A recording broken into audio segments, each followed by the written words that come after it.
Bom dia a todos. Então, iniciando agora o nosso quarto módulo, questão 21, dando continuidade, prevê que assinale a opção correta a respeito da intervenção de terceiros no processo. Letra A. A modalidade de intervenção de terceiros consistente no chamamento ao processo pode ser determinada de ofício pelo juiz. A questão está falsa, já que o chamamento ao processo não pode ser, não pode ser determinado de ofício pelo juiz. Trata-se de iniciativa da parte. O chamamento ao processo é uma modalidade de intervenção provocada, então a própria parte que convida o terceiro, convoca um terceiro a atuar no processo. Não pode ser determinado de ofício. É um ato disponível da parte. Embora, disponível não, é um ato praticado pela parte, embora seja um ato obrigatório, como já falamos nos módulos anteriores. B. O autor pode suscitar o chamamento ao processo, enquanto o réu pode provocar a denunciação da lide, a nomeação à autoria e o chamamento ao processo. Questão bem interessante essa. Vamos fazer por partes. Primeira parte. O autor pode suscitar o chamamento ao processo. Falso. Apenas quem realiza o chamamento ao processo é o réu. Então essa frase já está errada aqui na parte do autor. Apenas o réu chama ao processo. Ele convoca os co-obrigados a figurar como ele no polo passivo da ação. A denunciação da lide pode ser provocada pelo réu, então essa parte aqui está certa. A nomeação, autoria e o chamamento ao processo. Então vamos lá, o réu também pode realizar a nomeação, autoria? Também pode, acabamos de falar. É ele que vai figurar. E o chamamento ao processo também. Então o erro apenas está aqui, ó, que o autor pode suscitar o chamamento ao processo. O restante da questão está correta. Letra C. No procedimento sumário são admissíveis, em regra, a denunciação da lide, a oposição, a nomeação à autoria, a assistência e o recurso de terceiro prejudicado. A questão está incorreta, porque pelo artigo 280 do CPC, prevê que não se admite intervenção de terceiros, nem a ação declaratória incidental no procedimento sumário, salvo o recurso de terceiro prejudicado, a assistência e a denunciação fundada em contrato de seguro. Então, a letra C está incorreta, artigo 280 do CPC. Letra D. A oposição, cujo objetivo é corrigir vício de legitimidade passiva, determina a extinção do processo sem resolução de mérito, por falta de condição da ação. Está errada porque a oposição não tem esse objetivo de corrigir a ilegitimidade passiva. O que corrige a ilegitimidade passiva é a nomeação à autoria e não a oposição. Falso o item por causa disso. Além disso, mesmo na nomeação à autoria, que tem esse objetivo de corrigir a ilegitimidade passiva, ela não se determina a extinção do processo, porque o objetivo é exatamente corrigir a ilegitimidade. Então o objetivo é a substituição de partes no polo passivo e o prosseguimento do feito. Por isso que a letra D está falsa. Letra E. A nomeação à autoria, a denunciação da lide e o chamamento ao processo constituem espécies de intervenção de terceiros forçadas ou impositivas. A letra E está correta porque essas três modalidades de intervenção de terceiros são forçadas ou impositivas por quê? Porque a iniciativa delas resulta da atuação das partes. Ou seja, é chamada intervenção provocada. A parte provoca a intervenção. Não é uma intervenção que decorre da própria iniciativa do terceiro. Não é o terceiro que deseja intervir, e sim por uma atividade das partes que convoca o terceiro a ingressar no processo. Por isso a letra E é a questão correta. Próxima questão, questão 22. Tendo o réu promovido a denunciação da lide. Letra A. Se o denunciado, em resposta, apenas negar a qualidade que lhe foi atribuída, sofrerá os efeitos da revelia. A letra A está falsa, porque pelo artigo 75, inciso 2º, ele prevê que nessa situação, o que vai acontecer é que o processo continuará em face do denunciante. Prevê que cumpra o denunciante prosseguir no processo. Letra B. O juiz não poderá recusar a denunciação de uma quarta pessoa pelo denunciado, sob pena de ferir os princípios da ampla defesa e contraditório. Aqui estamos diante da chamada denunciação sucessiva, em que o denunciado realiza uma nova denunciação, integrando uma nova pessoa ao processo. Se o juiz recusará ou não a quarta denunciação, isso é uma questão que está no critério do próprio juiz. Não existe nenhuma restrição legal do número de quantas denunciações serão admitidas. Por analogia, se aplica ao caso o artigo 46, parágrafo único, aonde estabelece que o juiz poderá limitar o litisconsórcio multitudinário. Então, esse mesmo artigo se aplica aqui. Logo, o juiz limitará o número de denunciações quando causar tumulto processual, e não quando chegar na quarta ou quinta pessoa num número específico. Não há esse número específico. O que existe é o juiz analisando o critério de tumulto processual. Quando houver o tumulto, ele restringe. Se não, ele determina o prosseguimento do feito, assim mesmo com novas denunciações sem restrição. Letra C. Vencido o réu, a sentença será citra petita, se não dispuser sobre a relação entre denunciante e denunciado. Essa letra C é a correta, lembrando que a sentença citra petita é aquela em que há omissão, aquela em que o juiz deixa de julgar um dos pedidos. E o pedido existente é exatamente da relação entre denunciante e denunciado. É o direito de regresso debatido nos autos. Então a sentença será citra petita, sim, será omissa, porque não julgou a relação jurídica entre denunciante e denunciado. Não julgou o pedido formulado da denunciação à lide. Logo haverá a possibilidade de cabimento de embargos declaratórios. Letra D. O requerimento de denunciação, com pedido de citação do denunciado, suspende o prazo para a resposta até a manifestação do denunciado. A letra D está incorreta, porque o que tem esse efeito de suspender o prazo para a resposta não é o requerimento de denunciação. O que vai acarretar esse efeito é quando se ordena a citação. Então não basta requerer a denunciação para produzir o efeito de suspender o prazo. Tem que ser admitida e o juiz despacha determinando a citação. Só então, de acordo com o artigo 72, é que vai ter a suspensão do prazo para a resposta. Letra E.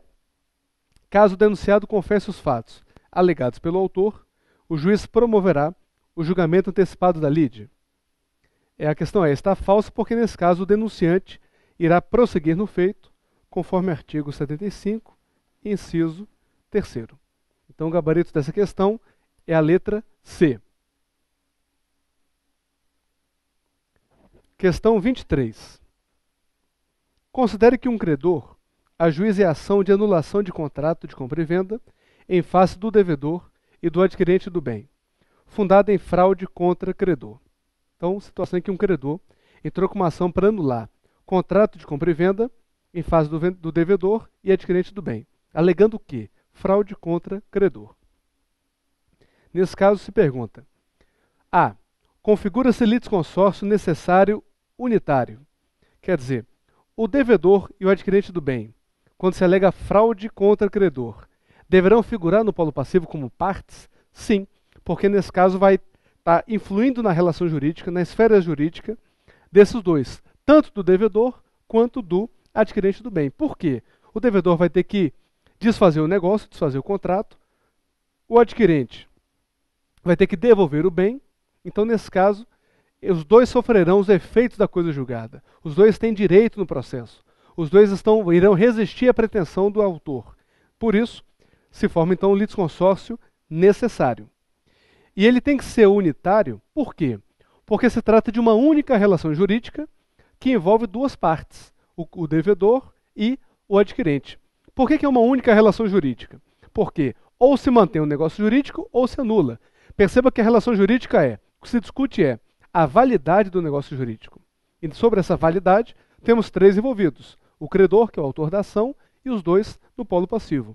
Não há como o juiz julgar válido o negócio para o vendedor, por exemplo, para o devedor, e inválido para o adquirente. Ou tem fraude contra credores e o negócio é inválido para ambos, ou vai ser válido para ambos porque não houve a fraude. Nesse caso, não tem como reconhecer uma invalidade parcial. Por isso, o litisconsórcio é unitário. E a letra A está correta. Letra B. O adquirente assume a posição de assistente litisconsorcial. Falso, pelos motivos já explicados. Será assistente simples, também não, ele não figura como assistente. Ele será litisconsorte. O adquirente não é parte legítima, diz a letra D, para integrar o polo passivo da lide. O adquirente, como falamos, figura no polo passivo porque ele vai sofrer os efeitos, ele pode sofrer os efeitos da decisão em devolver o bem. Letra E. Acúmulo subjetivo, mas não afinidade de direito entre os réus. Aqui a hipótese desse litisconsórcio é exatamente o artigo 46, inciso 3º. A questão é exatamente uma afinidade de direito. Qual que é? A validade ou não do negócio jurídico. Essa é a questão de direito debatida. E aí terminamos o item 4º, começamos o item 5, que trata do juiz, Ministério Público, partes e procuradores e os deveres processuais. Primeira questão que temos é a questão 24. Com relação à intervenção do MP no processo, assinale a opção correta. A. Não está sujeito à apreciação judicial o pedido de intervenção do MP no processo. Falso. Todos os pedidos no processo estão sujeitos à decisão do juiz. Então, esse aqui não vai fugir à regra geral de que qualquer pedido de intervenção no processo se submete à decisão judicial. Falso. Letra B. A falta de intimação do MP para atuar no feito implica a nulidade deste desde o início. É falso porque a nulidade não vai ser desde o início. A nulidade vai ser desde o momento em que o MP deveria intervir no processo, e não desde o início. Falso por essa expressão. C. Não se decreta necessariamente a nulidade decorrente da falta de intimação do MP se, em razão dessa falta, não for apurado prejuízo ao interessado.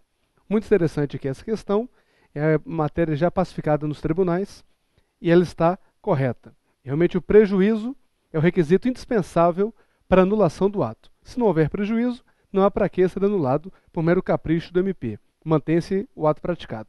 Então a questão está correta, entendimento consolidado nos tribunais. Letra D. Caso o MP, devidamente intimado, não passe a intervir nos autos, nada pode fazer o juiz a respeito dessa inércia. Então, aqui é uma situação em que o MP foi intimado para atuar no processo, mas não intervém nos autos. Nesse caso, se o juiz discorda do MP, aplica-se por analogia o mesmo artigo do Código de Processo Penal, determinando que o juiz pode requisitar ao Procurador-Geral de Justiça que outro membro do MP atue no feito. Então, o juiz pode tomar essa medida, excluindo-se então, tornando a questão falsa, porque ela diz que o juiz nada pode fazer. Pode sim, essa é a medida, aplicar para analogia, o CPP, artigo 38. Letra E. Considera-se nulo o procedimento em que, intimado a tanto, o MP deixe de atuar. Falso, porque o requisito de validade não é a atuação do MP, é a intimação. Então é nulo quando falta a intimação do MP e não a sua atuação, conforme prevê os artigos 84 e 246 do CPC. Aliás, artigo 82 do CPC.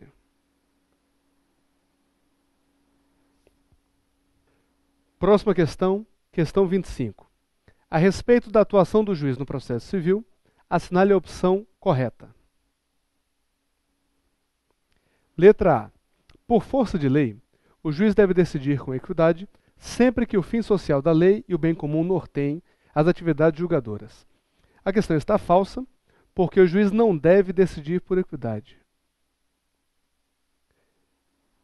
Menos ainda, sempre. O artigo 127 do Código de Processo Civil estabelece que a decisão por equidade é exceção. Agora é importante lembrar o que seria decidir por equidade. Decisão por equidade é aquela em que o juiz rejeita a aplicação da lei e decide com base no seu bom senso, na sua razoabilidade. Isso não é admitido pela lei como regra, como princípio. O artigo 127 prevê que o juiz só decidirá por equidade nos casos da lei. Por quê? Porque a regra é o juiz aplicar a lei. Então o juiz não pode deixar de aplicar a lei e decidir com base no seu bom senso, com base em outros critérios fora da lei. A lei vigora, ela impõe ao juiz, no nosso sistema jurídico, a obrigatoriedade de aplicá-la. Então a Constituição determina que o nosso sistema é positivista. O juiz tem que seguir a lei. O sistema processual funciona dessa forma. O artigo 126 do CPC estabelece que o juiz, no julgamento da lide, deve aplicar as normas legais. Então é uma obrigação que existe. Logo, a questão A está falsa.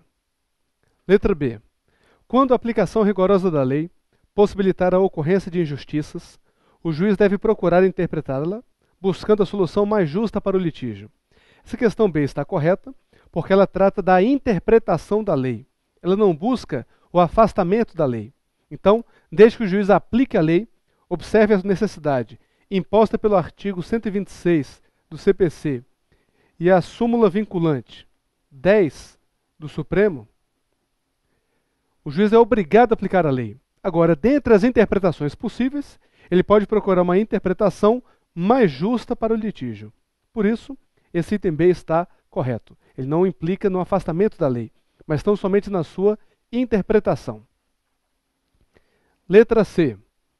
A convocação das partes para tentativa de conciliação, quando os autos estão conclusos para a sentença, configura pré-julgamento da causa.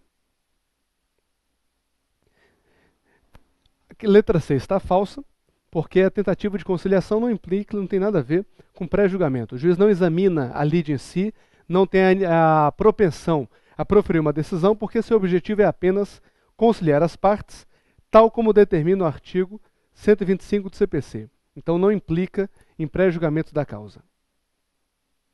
Letra D. A possibilidade de conhecimento de ofício de questões de ordem pública torna lícita a prolação de sentença extra petita pelo juiz. Está falsa a questão, porque quando o juiz conhece de ofício questões de ordem pública, ele julga o próprio processo. Ele não está julgando além do pedido, não está proferindo decisão extra petita, porque ele não está extrapolando o pedido formulado no inicial. Ele está apenas analisando as questões processuais. E aí a doutrina e jurisprudência entende que nesse caso não há ofensa, não configura uma sentença extra petita. Errado, portanto, a letra E. A letra D, aliás. Letra E. O poder de juiz determinar de ofício a realização de provas que entenda necessárias é exceção ao princípio dispositivo. Está falsa a letra E, porque isso não é exceção ao princípio dispositivo. Isso é apenas uma mitigação. Tanto que a doutrina chama de princípio do dispositivo mitigado. É apenas uma relativização dele, e não uma exceção. Porque o juiz ainda assim se restringe aos fatos. Então o artigo 130 do CPC, que autoriza essa medida, ele apenas está a mitigar, a relativizar o princípio dispositivo, mas sem estabelecer exceção. Por isso, letra E está falsa também. Próxima questão, questão 26, prevê que o juiz está autorizado a, de ofício, letra A, determinar as provas necessárias à instrução do processo em substituição às partes, desde que essas não a façam. O juiz ele pode determinar as provas necessárias à instrução do processo, isso aqui está verdadeiro, essa parte está correta. Em substituição às partes, ele pode agir de forma supletiva, se as partes não agem, o juiz pode agir de ofício determinando essas provas, mas não há essa restrição final, não há esse desde que elas não façam. As partes fazendo ou não, o juiz tem esse poder de determinar a produção de provas necessárias à instrução do processo. Então, o erro está aqui, ó, desde que. Ele condiciona. Não existe essa condição no artigo 130 do CPC. Letra B. Determinar a citação de quem ele entenda que deve integrar a relação processual como réu. Falso. O juiz não pode agir como, nesse caso, substituindo a parte, incluindo no polo passivo quem a parte não requereu. Pelo princípio dispositivo, o juiz depende, conforme está no artigo 282, inciso 7º, pode riscar, é apenas inciso 7º,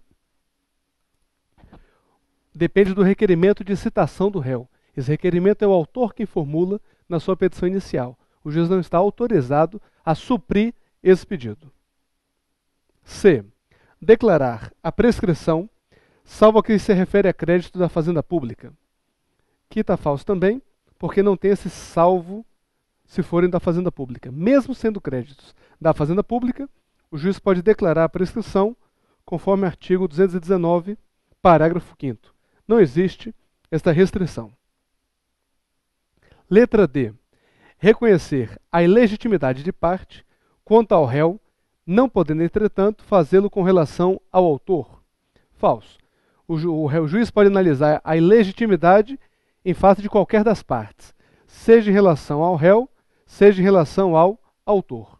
Por isso, está falso essa letra D. Letra E. Corrigir erro material na sentença que submeteu ao reexame necessário, por ser incabível na hipótese recurso de ofício. Essa é a correta porque o juiz pode corrigir o erro material, conforme o artigo 473, a qualquer tempo. Por que qualquer tempo? Porque o erro material não transita em julgado. Grave essa frase aí. Erro material não transita em julgado. Por isso, o juiz pode corrigi-lo, ainda que o processo tenha ido para o reexame necessário. Por isso, a E é a opção correta. Próxima questão. Questão 27. Ao proferir a sentença, cabe ao juiz. Letra A.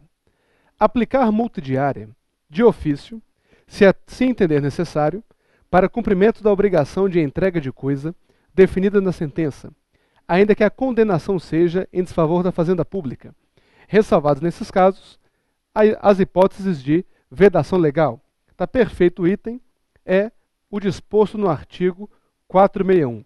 Essa possibilidade do juiz aplicar multa diária, que isso é admitido, de ofício, também é possível, para cumprimento de obrigação de entrega de coisa é a hipótese, e abrange também as hipóteses de obrigação de fazer ou de não fazer, e mesmo nesses casos em que a fazenda pública tiver sido condenada. Então a questão A está perfeita, correta, ótima. Letra B. Decidir em conformidade com fundamentação jurídica própria, que não pode, contudo, divergir dos fundamentos jurídicos apresentados pelas partes.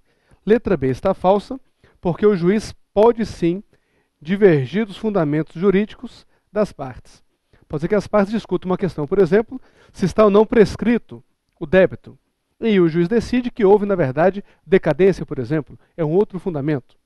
Então o juiz tem essa plena liberdade de proferir uma fundamentação livre. Lembre-se do princípio que vigora aí no processo civil, previsto no artigo 131, em que o juiz tem a obrigação de motivar racionalmente a sua decisão. É o princípio do livre convencimento motivado. Então o que o juiz precisa é motivar, mas essa motivação é livre. Ele fundamenta como bem quiser, não estando adstrito à fundamentação jurídica das partes. Letra C. Condenar em verbos de sucumbência, desde que expressamente pedidos pelo autor na inicial e pelo réu na contestação. Está falso porque a condenação em verbo de sucumbência não precisa de requerimento do autor nem do réu. Conforme o artigo 20 do CPC, ela é incluída como pedido implícito, logo não precisa de requerimento de qualquer das partes. Letra D. Limitar-se à aplicação de norma jurídica existente até a data da contestação, não podendo se valer de nova lei vigente à data da sentença, sob pena de cerceamento de defesa. Essa questão aqui é bem interessante. O artigo que disciplina é o 462, trata do instituto chamado jus superveniens, ou direito superveniente, e o artigo estabelece que o juiz, de ofício ou a requerimento da parte, deve tomar em consideração as alterações no estado de fato ou de direito. Então, havendo uma mudança no estado de fato ou no estado de direito, o juiz obrigatoriamente deve considerá-lo na hora de proferir a sentença. Então, a questão está errada nesse não aqui, ó. não podendo se valer de nova lei vigente. Pode se valer de nova lei vigente. E vem a parte final. Sob pena de cerceamento de defesa. Para suprir e não ocorrer essa violação à defesa, o que é que se faz? O juiz determina a oitiva da outra parte. O juiz vai observar o contraditório. Então, havendo um fato novo, uma lei nova, o juiz permite às partes nova manifestação. Letra E. Decidir a causa tal qual posta em juízo, sendo o conteúdo do julgado fora do pedido, extra petita, anulável, a requerimento de qualquer parte, em qualquer tempo. Nesse caso, o juiz realmente tem a obrigação de decidir da forma que foi posta em juízo, essa parte que está correta, primeira parte, sendo o conteúdo do julgado fora do pedido, quer dizer, o julgamento extra petita é anulável a requerimento da parte. Falso. É nulo. E pode ser anulado o requerimento da parte. Aqui podemos incluir ou de ofício, também, a qualquer tempo. Correto. Então o erro está aqui, que é nulo, e o acréscimo de que pode ser anulado também de ofício. Próxima questão, questão 28. Com relação às custas em que o MP é chamado a intervir como custos legis, assinale a opção correta. A. O fato de a fazenda pública ser parte caracteriza o interesse público justificador da intervenção do MP. Falso. As hipóteses de intervenção do MP estão no artigo 82 e são taxativas. E lá não prevê esse mero fato da fazenda pública ser parte. Como exemplo, temos aí a súmula 189 do STJ, prevendo que na execução fiscal, em que a fazenda pública ela é exequente, é dispensada a intervenção do MP. Então o item A está falso. B. Em causa na qual a parte seja incapaz, a intervenção do MP não poderá contrariar os interesses daquele. Está falso o item B, porque o MP, mesmo que ele haja na ação em que há o interesse de incapaz, ele não perde sua característica, sua natureza de custos legis. Então ele deve defender a lei. Se o incapaz, por exemplo, ele procura um interesse contrário à lei, o juiz o MP entra o interesse do incapaz e o interesse da lei, ele fica com o interesse da lei. Então ele não está vinculado a sempre defender o interesse do incapaz, porque existe esse limite legal. Por isso, a letra B está falsa. Letra C. O MP tem legitimidade processual para alegar a incompetência relativa. Incompetência relativa, de acordo com o artigo 102 do CPC, ela apenas pode ser alegada pelas partes. Então o MP não tem legitimidade para suscitá-la.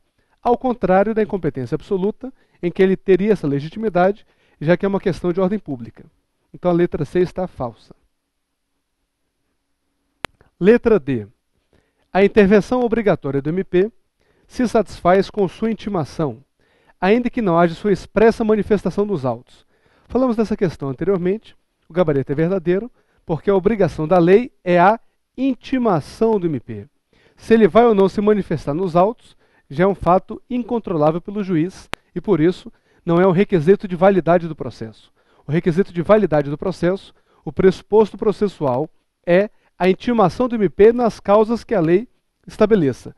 Se ele vai se manifestar ou não, isso não é requisito da lei. Já é uma questão que está fora da validade do processo. Por isso, a letra D é a correta. Para finalizar, é necessária a atuação do MP como custos legis, mesmo quando esse já atue como parte. Falso.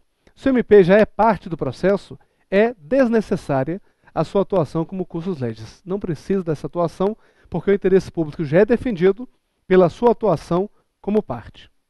Então, nesse caso, é dispensável a sua atuação como custos legis. É desnecessária.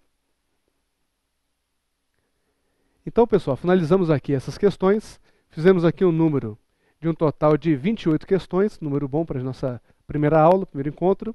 Agradeço a presença de todos, espero que tenha agradado aí na aula. Qualquer dúvida estou à disposição e até a próxima. Muito obrigado.